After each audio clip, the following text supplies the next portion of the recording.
ética como ciencia. Pues bien, vamos a ver qué consiste la moral. Ustedes ya tienen aquí una breve definición. La moral es un conjunto de prescripciones, causa en ocasiones ciertas confusiones entre las normas morales y otro tipo de normas, ¿sí? Repito, ¿no? La moral, ¿sí? De alguna manera es este conjunto, ¿no? de enunciados que norman nuestro actuar o nuestra conducta, y obviamente que en ese sentido, como ya lo había dicho al inicio, podemos estarnos confundiendo con ciertas normas desde el campo de lo social, lo religioso o lo jurídico. Ustedes pueden visualizar aquí un cuadrito que señala algunas semejanzas y diferencias entre las normas morales y las normas del derecho, ¿sí? En el caso de las semejanzas, pueden ustedes ver que prescriben, son normas que prescriben, ¿sí? Son normas que orientan actos libres, responsables e imputables, y pues por último tiene multitud de contenidos comunes. En el caso de las diferencias, pueden ver de la parte de la moral, la autoobligación, la instancia última es la incondicionalidad, y por último la universalidad, dado que se considera que atiende a todo el género humano. En el caso del derecho, la obligatoriedad es externa, ¿sí? Hay un tipo de coacción, ¿sí? Física, no es instancia última para orientar la acción, y por último la universalidad es parcial. ¿Por qué es parcial? Bueno, porque obliga a todo ciudadano en tanto que está sometido al ordenamiento jurídico del estado en el que vive. Esa es la cuestión, o del país, ¿no? En el que se encuentre. Podemos ver, creo, con claridad las diferencias entre la moral y el derecho. Muy regularmente, ¿sí? Muy regularmente podríamos notar a veces ciertas coincidencias o incluso cierto vínculo entre la moral y el derecho. A veces se dice que la moral es fundamento, ¿sí? Jurídico del derecho, de las normas que constituyen a este. Sin embargo, existe también otro tipo de derecho en el cual se deslinda por completo, ¿verdad?, de la relación entre el campo de la moralidad y el campo de las normas jurídicas dadas por el Estado mediante su aparato jurídico. En ese sentido hablamos del derecho positivo, ¿no? Y hay autores en este aspecto, bueno, bastante puros, ¿no? En una concepción muy pura del derecho. Moral y normas sociales. Pues bien, voy a remitirme a las diferencias, que es lo que más resalta. Las reglas morales, bueno, ya lo decíamos, la obligatoriedad interna, la instancia última es la incondicionalidad, y la sanción al infractor es impuesta ante todo por su propia conciencia en forma de autorreproche, la cuestión de la culpa, ¿no? Vemos algo significativo, ¿sí? Y esto sirve para trazar el cuadro que hemos visto anteriormente, ¿sí? Uno, la obligatoriedad es interna porque me lo impone la razón, me lo impone la conciencia, me lo impone obviamente algún enunciado, ¿verdad?, alguna práctica que en la cual yo me he formado en el ámbito familiar, ¿no?, o por algún cierto tipo de autoridad, y en relación con el cumplimiento de esta, si no la realizo, pues obviamente internamente mi conciencia me está reclamando que no hice las cosas de acuerdo a esa norma o a ese deber, ¿sí? Y entonces aquí lo que vemos es el tan dichoso sentimiento de la culpa, ¿no? En el caso de las reglas de trato social, obviamente la obligación es externa, ¿sí? Hay una cierta presión, ¿no?, de parte de un grupo al cual yo pertenezco. No son instancias últimas para el agente, se responde ante el grupo social circundante, y la sanción al infractor obviamente es impuesta por ese grupo social al que se pertenece. Pues habría que hacer una reflexión, ¿verdad?, bastante amplia de todas estas cuestiones, pero sí podemos notar, repito, las diferencias. Por último, ustedes van a notar un cuadro comparativo más amplio, ¿sí?, acerca de cuáles son las fuentes de esas normas y bueno, de otros aspectos que ustedes podrán notar aquí, en relación obviamente con las características generales de cada una de estas normas, como lo son en el ámbito del derecho, en el ámbito de lo social, de lo religioso y también de lo moral, como hemos visto. No me voy a detener más, ¿sí? Yo espero que ustedes con estos cuadros que he mencionado puedan advertir las distinciones. Repito, el ámbito de la moral, ¿sí?, tiene una instancia subjetiva, interior, ¿sí?, en relación con la conciencia, con la responsabilidad y el actuar que tiene este individuo, y con el premio o con el castigo en el caso, ¿sí?, de cumplir o de no cumplir con ella.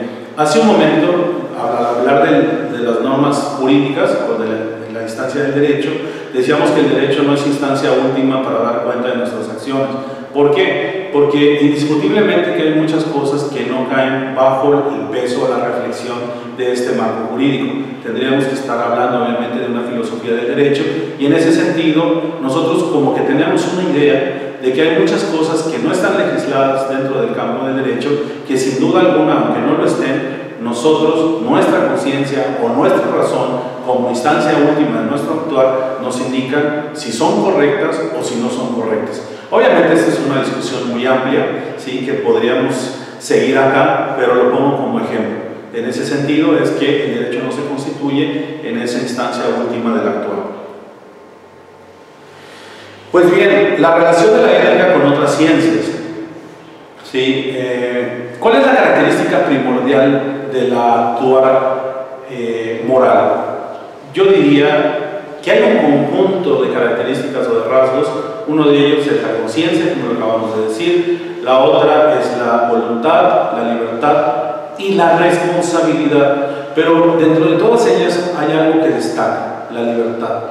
El hecho de que nosotros actuemos, ¿sí?, está en relación justamente con un ejercicio de autonomía, ¿sí?, e incluso hasta el hecho de no realizar determinado tipo de acciones es un ejercicio de nuestra libertad, ¿sí? Y bueno, para eso muchos autores también han resaltado mucho esta facultad del ser humano. Ahora bien, ¿cuál es la relación con otras ciencias?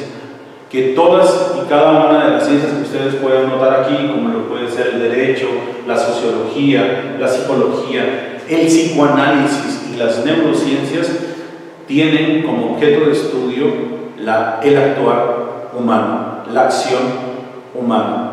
Distintas perspectivas. El campo de la sociología atiende justamente al comportamiento que tiene el individuo al interior de una cierta comunidad, de un cierto grupo social. El caso de la psicología, bueno, obviamente a todas esas estructuras o mecanismos de nuestra conciencia, ¿verdad? Y cómo justamente cada una de las corrientes dentro del campo de estudio de la psicología tratan de advertir una suerte de rasgos o de características, de tal manera que van tipificando, ¿no?, todos esos como desórdenes, por decirlo así, ¿verdad?, del individuo. El psicoanálisis, ¿sí?, el caso de Freud, ha sido muy significativo, ¿verdad?, para el estudio del hombre o del ser humano, en tanto que lo que brinda es justamente esta parte llamada inconsciente, desde el cual podríamos nosotros advertir que hay una suerte de instancia, ¿no?, que nos lleva a actuar de determinada manera, que no es racional, que no es consciente. Frente a la imagen o la idea de un sujeto racional y libre, tendríamos la idea o la imagen de un sujeto que de repente se mueve por ciertos impulsos o por ciertas fuerzas que provienen de una zona ciega, ¿verdad?, de una parte que él no puede comprender, y justamente la ciencia del psicoanálisis se dedica a tratar de hacer consciente la parte de nuestro inconsciente. Y por último, las neurociencias, que tanto están de moda, ¿no? En el presente, ¿sí?, las neurociencias están ganando un terreno muy amplio y están tratando de advertir cómo todas y cada una de las conductas tienen como referente el cerebro, ¿sí? Pues no estoy de acuerdo, pero no es el momento, ¿verdad?, para comentarlo. Sin embargo, ustedes pueden darse cuenta cómo, ¿sí?, toda ciencia, desde la sociología hasta las neurociencias, que son ciencias explicativas, son determinantes de la conducta del ser humano. En ese sentido, la ética advierte un determinismo, pero puesto en la libertad. ¿Qué quiere decir eso? Quiere decir que el sujeto, se determina en relación con el ejercicio de su libertad. No hay nada, es como un espacio minúsculo, pequeño a la reflexión de la libertad del ser humano frente a todas las demás ciencias que están tratando de determinarlo o de constituirlo como algo fijo, ¿sí? Como algo determinado, como algo que no cambia. Espero haber sido claro en esto, ¿sí? Uno puede advertir, uno puede darse cuenta que todas las ciencias que imponen una relación causal, de causa-efecto, con respecto de la conducta humana, no deja espacio a la libertad, sino que encadena, hace todo un encadenamiento de causa-efecto que puede justamente dar cuenta, puede explicar por qué nosotros actuamos de tal o cual manera. En el caso de la ética, lo que vemos es el ejercicio de una autodeterminación que tiene el individuo por su pensamiento y por su libertad para poder actuar. Por último, y ya para cerrar esta primera unidad, educación y democracia. Pues bien, la relación, les decía al inicio, es significativa, y es significativa justamente porque existe una gran preocupación en el presente. Aquí lo primero que tendríamos que preguntarnos es por qué se tiene que educar para la democracia, y eso nos lleva a la pregunta por nuestras sociedades actuales. Cuando uno mira hacia atrás, ¿sí? Muy de manera quizás ingenua, uno se da cuenta que las épocas de alguna manera estaban bien constituidas. De hecho, si uno mira hacia atrás en el tiempo, unos 50, 60 años, uno ve que el horizonte y el contexto, el mundo en el que vivían nuestros padres, era un mundo hecho, era un mundo bastante fijo, bastante determinado, ¿sí? Y todas y cada una de las relaciones y los estratos de lo social, pues de la misma manera, ¿sí? De 30 años a la fecha, o 40 años a la fecha, uno ve grandes transformaciones en nuestro mundo. Vemos grandes transformaciones que advertimos que también hay algo malo, ¿sí? Sin resultar ser apocalíptico, nos damos cuenta que vivimos serias crisis financieras, crisis del medio ambiente, etc. Y creo que las más importantes en ese sentido, las del medio ambiente. Muy comúnmente en la calle, platicando con alguien, nosotros podemos darnos cuenta y escuchar cosas como estas: el mundo se va a acabar, ¿no? Pues bueno, no sé si se va a acabar el mundo o no. Lo cierto es que estamos en un momento que al parecer la humanidad nunca había vivido. Si nos ponemos a enumerar todos y cada uno de las situaciones que estamos teniendo, pues resulta que las cosas más indispensables y más básicas para que el ser humano sobreviva se están extinguiendo, se están acabando. ¿Por qué hago este comentario? Porque esto es algo que compete a todos, no es algo que interese solamente a un país o a una suerte de individuos, sino esto es algo que compete a todos los habitantes de este planeta. En ese sentido, el planteamiento entonces y el reto para cada una de las sociedades es cómo poder vivir y vivir bien. Nótese que la cuestión de vivir bien está en relación con el asunto de la educación, con el asunto de la virtud, con el asunto de constituir individuos o sujetos que puedan obviamente relacionarse con los demás y que no miren solamente a sus intereses egoístas y narcisistas, sino que puedan obviamente dar cuenta de un bien que es común, o sea, de un bien que le pertenece a otro y que al mismo tiempo va a repercutir en mis propios intereses individuales. ¿Por qué menciono esto? Porque nosotros podemos darnos cuenta, obviamente con el auxilio de ciertos autores, Gilles Lipovetsky es uno de ellos, Zygmunt Bauman es otro, y así podemos ir dando cuenta de algunos de ellos, nos advierten que estamos en una sociedad del consumo, en una sociedad del individualismo, en una sociedad donde el factor primordial es la competencia. Ahora, no se trata de volvernos románticos y querer regresar a una edad de oro, porque es imposible. Pero me parece que en ese sentido el reto mayúsculo que tenemos es enseñarles a nuestros estudiantes que frente justamente al hecho de que tienen que competir, de que tienen que entrar a un mercado laboral que les impone ciertos indicadores, ciertos índices para obviamente entrar en esta sana, vamos a decirlo así, competencia, ¿verdad?, de la propia profesión, etcétera, etcétera, etcétera, pues también tienen ellos que ser habilitados con una suerte de dispositivos que les ayuden a vivir en lo social y en cada una de las esferas de este contexto, como lo puede ser la relación con una pareja, la relación con su familia, la relación con el trabajo, la relación con el descanso, etcétera, etcétera, etcétera. Por eso es tan importante la relación en ese sentido entre educación y democracia, y que nos demos cuenta que así como se transforma el mundo, también se transforman los conceptos, porque cuando nosotros escuchamos una persona bien educada, ¿sí?, ¿a qué nos referimos con eso?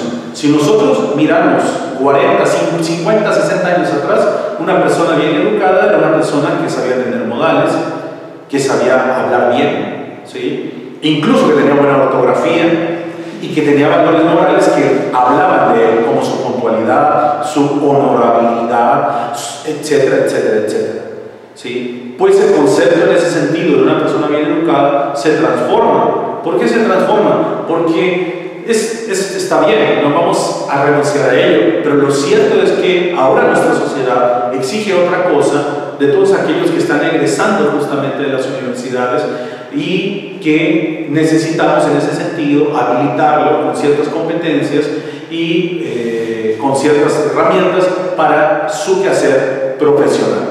No digo que estemos peleados, ¿verdad?, con la virtud, pero sí que nos demos cuenta que no necesitamos solamente una buena persona en los términos antes aludidos, sino una persona, ¿verdad?, bien educada en el sentido antes aludido, sino una persona bien educada en los términos justamente de las exigencias que los organismos internacionales, nacionales y estatales también solicitan del estudiante.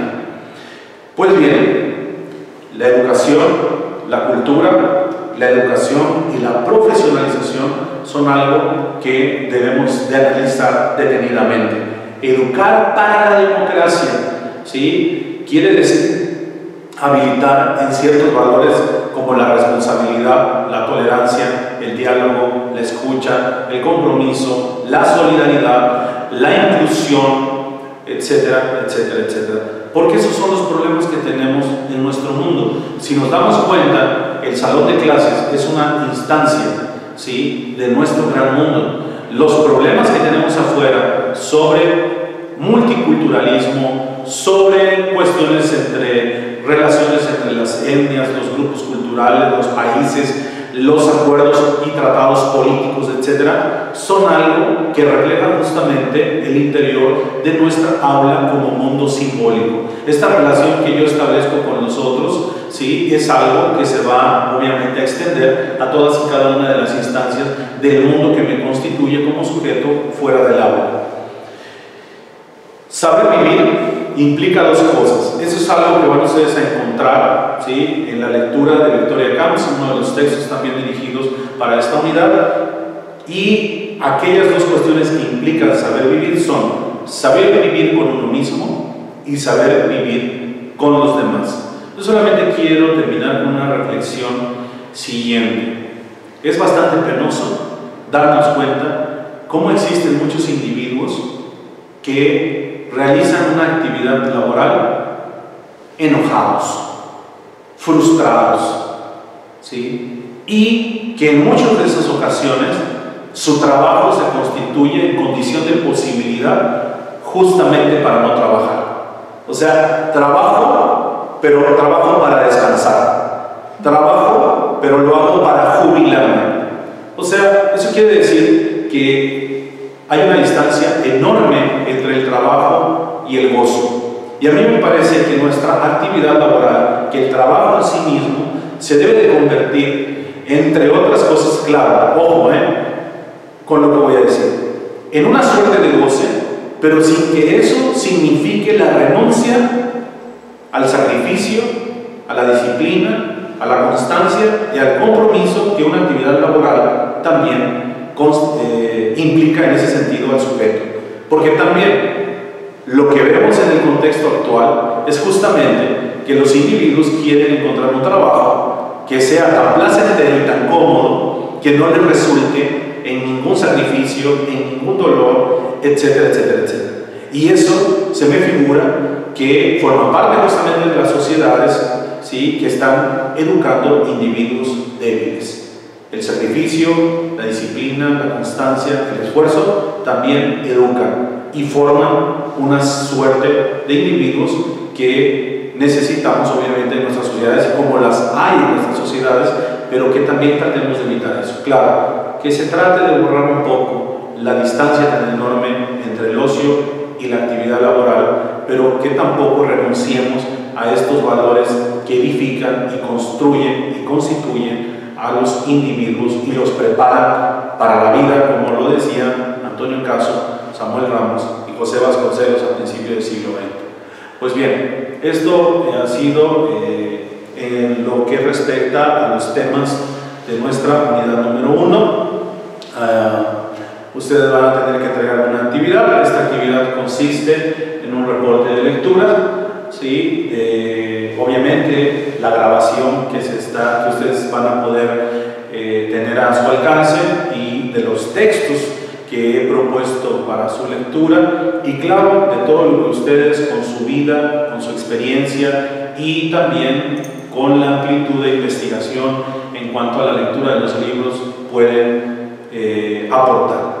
Claro, es un reporte de lectura bastante breve y entonces tienen que ser pues bastante atentos en aquellas ideas que ustedes van a elegir. Pues les recuerdo, mi nombre es Ramón López González, estoy para servirles con todo gusto. Las dudas o preguntas que ustedes tengan las podemos seguir comentando. Muchísimas gracias.